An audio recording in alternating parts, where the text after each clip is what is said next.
Ito lang yung maliit kong bahay guys dito sa Davao. Bakasyonanan ko lang ito. Yan. Parang parang convenience. Ganun.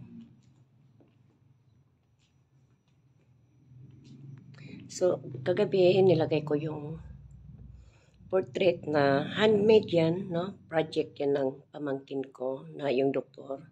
Siya gumawa niya, no? Ganda. So, yeah. Queen size bed, tama-tama lang sa akin kasi naman sa US ang bed ko doon ay California Kings. Ito ang angulo makikita mo dito. Malaki siya kung para sa iba, no, kung ituturing malaki talaga siya. Very spacious.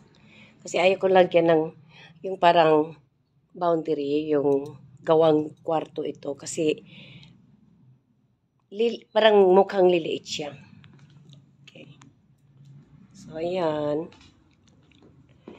Dito naman tayo. Sa kubita. Ayan, kubita tayo. Ayan.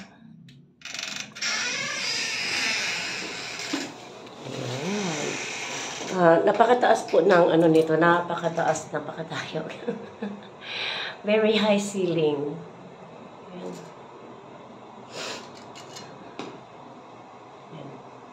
O, diba ang taas?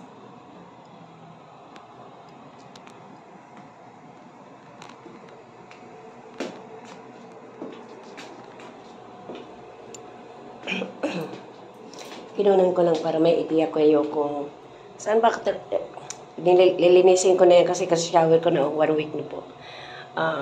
Meron kayong idea kung ano ba buhay ko dito. So, this is my life. My bathroom. Kakatawa. My bathroom, my life.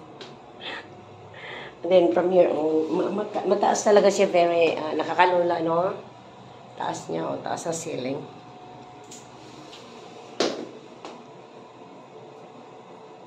So, there you go. Yan pong aking small cabinet.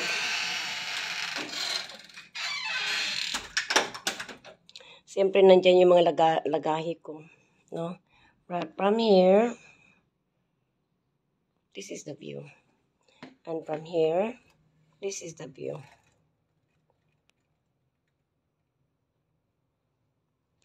This is my house in Davao.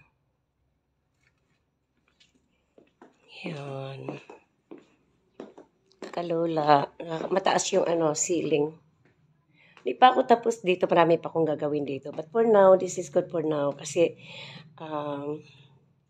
kararating ko lang, namamaos pa ako, diba? Yan. I got sick.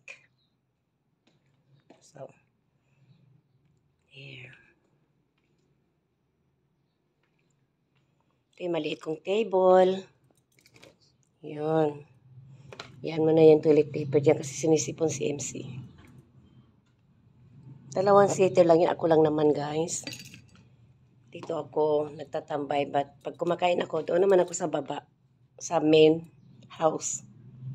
Okay, sinipirit ko lang talaga yung room ko.